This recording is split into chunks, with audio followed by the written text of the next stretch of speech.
Donc, ce que je vais vous demander ici, c'est de créer un dossier pour aujourd'hui. Et dans le dossier de vendredi, il va falloir aller ouvrir la dernière version. La dernière version et faire évidemment un dossier d'assemblage. Voilà, un dossier d'assemblage. Alors ici, je viens d'ouvrir. Je vous rappelle que pour voir la page en grand, le plus grand possible sur l'écran en entier, c'est le double-clic sur l'icône de la main dans la palette des outils. Et c'est comme ça dans les autres logiciels aussi. Pour se débarrasser des palettes de droite, Shift, tabulation. Il faut parfois le faire plusieurs fois pour que ça fonctionne. Je vais afficher ici en normal et aller vérifier si j'aurai pas des images sur le bord des pages. Si, il y a des images. Ah, mais on a déjà dans ce document une zone de link block qui a été définie à 150 mm. Donc elle est bien grande et il est probable qu'il n'y a aucune image qui, sur le bord des pages, est en dehors de cette zone de link block. Je vous rappelle que la zone de link block, c'était soit au moment où on crée le document, il y avait possibilité de la créer, soit par la suite dans Fichier, format de document, en déployant ici fond perdu et link block, en cochant la chaîne pour mettre les mêmes valeurs partout, on avait mis maximum 150 mm. Et donc, vérifiez quand même que toutes vos images sont dans la zone de link block, au minimum, elles doivent la toucher. Donc, je vous rappelle que bien sûr, une image qui est dans la zone, ça va marcher. Une image qui déborde, c'est pas un problème.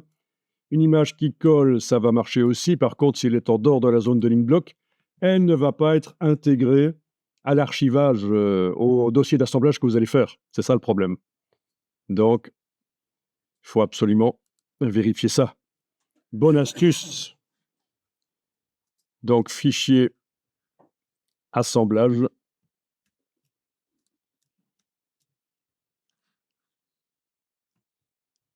Assemblage. Enregistré. Il faut absolument enregistrer le document. Ça, c'est typique. Non, ça peut s'enregistrer dans le dossier de vendredi, dans le dossier d'assemblage. On peut écraser le document qu'on vient d'ouvrir. Et oui, donc, il n'y a même pas besoin de naviguer jusqu'au dossier. Si vous cliquez sur enregistrer, ça fait l'enregistrement, ça met à jour le fichier sur le disque dur, et puis après, vous naviguez jusqu'au dossier d'aujourd'hui. Voilà, au dossier d'aujourd'hui, on a dit, voilà, chez moi, c'est le 04 ici, actuellement vide, et j'assemble. Et on va démarrer de là. Donc, une fois que vous avez fait ça, vous fermez le document ici, sinon on va s'embrouiller. Et vous allez démarrer du dossier ici, voilà.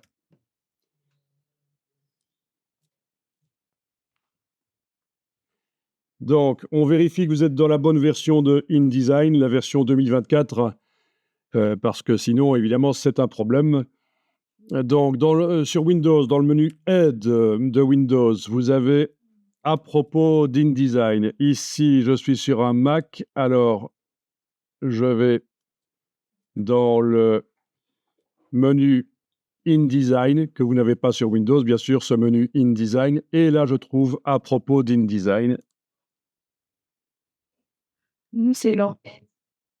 Et alors, 19.4, c'est la version dans laquelle je suis. Il faut être dans la 19, en fait, hein, pour bien faire. Oui. Dites-moi. Chez nous, c'est 19.2. 19.2 chez vous, d'accord. Ça, c'est parce que je suis dans une version d'évaluation des nouvelles fonctionnalités, mais 19, c'est la 2024. Voilà, et il est indiqué ici 2024. Donc, ça pourrait être une bonne idée d'aller dans le manager d'applications et dans toutes les applications, d'aller enlever les anciennes.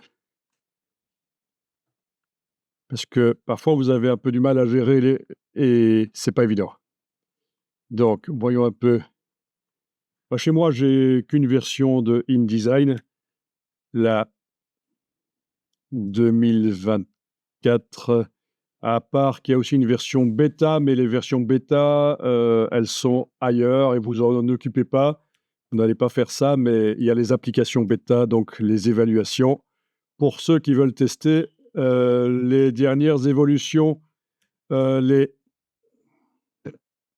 nouvelles fonctionnalités, et cetera. Mais vous ne faites pas ça, vous êtes donc dans toutes les applications. Si vous voyez qu'il y a plusieurs InDesign, plusieurs Illustrator, plusieurs Photoshop, ça pourrait être intéressant d'aller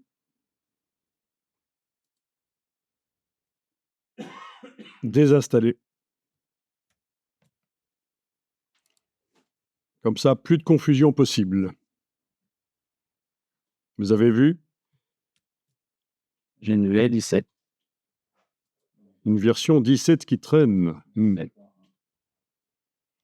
Évidemment, ça pourra être réinstallé. Chez Adobe, on peut réinstaller d'anciennes versions si on veut. Par la suite, on peut réinstaller les anciennes versions. Pourquoi est-ce qu'on trouverait un intérêt à faire ça? Ben, par exemple, parce qu'il faut ouvrir le travail d'un client et lui envoyer la version modifiée dans cette version-là ancienne que lui a, et il ne s'est pas mis à la nouvelle. Donc ça pourrait être intéressant pour rester compatible avec sa vieille version, ou parce qu'on a acheté des modules externes, des plugins qui sont coûteux et on n'a pas envie de faire la mise à jour, de payer 300 € pour faire la nouvelle version qui est adaptée à la dernière version de tel logiciel Adobe, et donc on continue à travailler dans une ancienne version. Voilà pourquoi il est intéressant éventuellement d'installer les anciennes versions. Je pense qu'on peut revenir 3 versions en arrière. Voilà. Donc, sachez-le, ça peut être réinstallé. C'est pas parce qu'on désinstalle ici qu'on ne pourra pas réinstaller d'anciennes versions. Donc, on va ouvrir la version d'aujourd'hui, la version InDesign.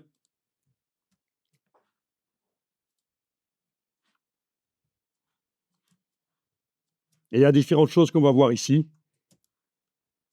Première chose, comment adapter les marges. Ça, c'est intéressant.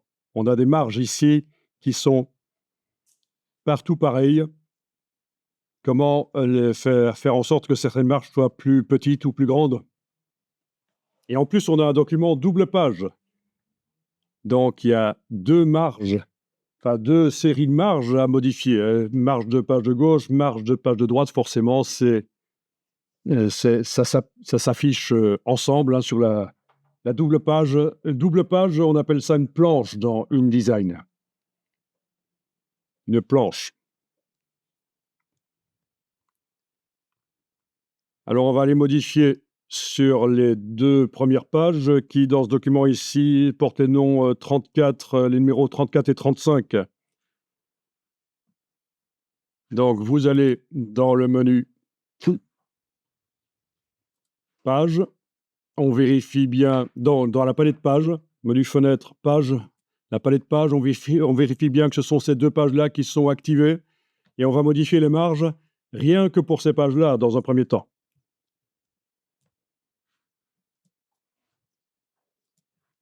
Donc, vous allez dans le menu page, marge et colonne. Menu page, marge et colonne. Et avant d'y aller, moi, je vous montre que quand on fait un nouveau document dans InDesign, on a déjà ce réglage de marge, évidemment, qu'on aurait pu déjà régler. Mais là, je vais dans menu page, marge et colonne. On a la case aperçue cochée. On a la chaîne enclenchée ici, on va l'enlever.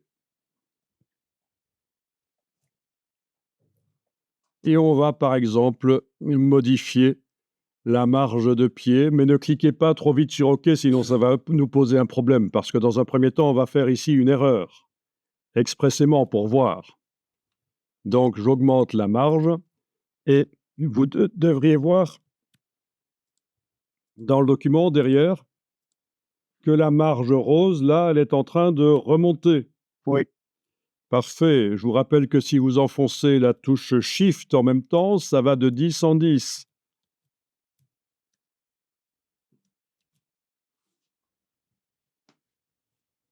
Mais ici, c'est pas bon. On va annuler. Ne cliquez pas sur OK, cliquez sur Annuler.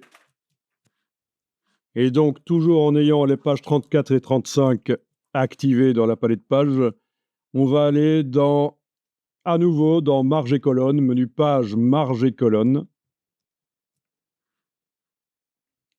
À nouveau, case aperçue, cocher la chaîne ici qui n'est pas présente. Donc, on va pouvoir faire des réglages différents dans les 4 cartouches.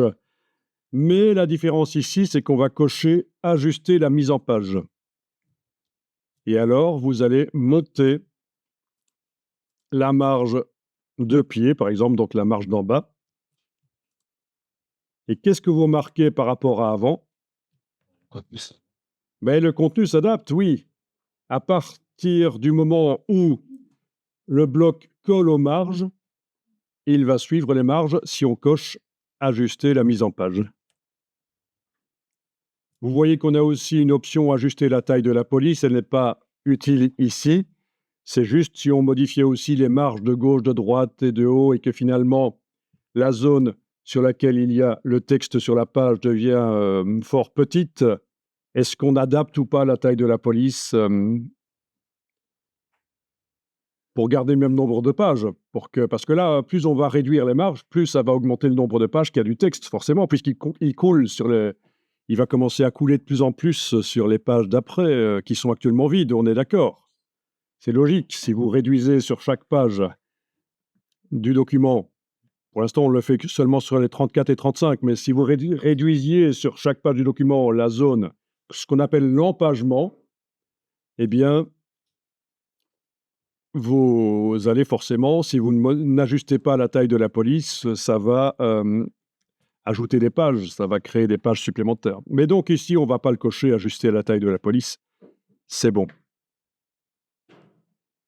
OK, cliquez sur OK. Je vais enregistrer le document ici pour les besoins de la formation, les petites archives, le déroulé de ce qu'on a fait. Et je l'enregistre bien dans le dossier recto verso 21. Enfin, 21 chez moi. En tout cas, dans le dossier qui se trouve dans lundi. Le dossier d'assemblage, voilà.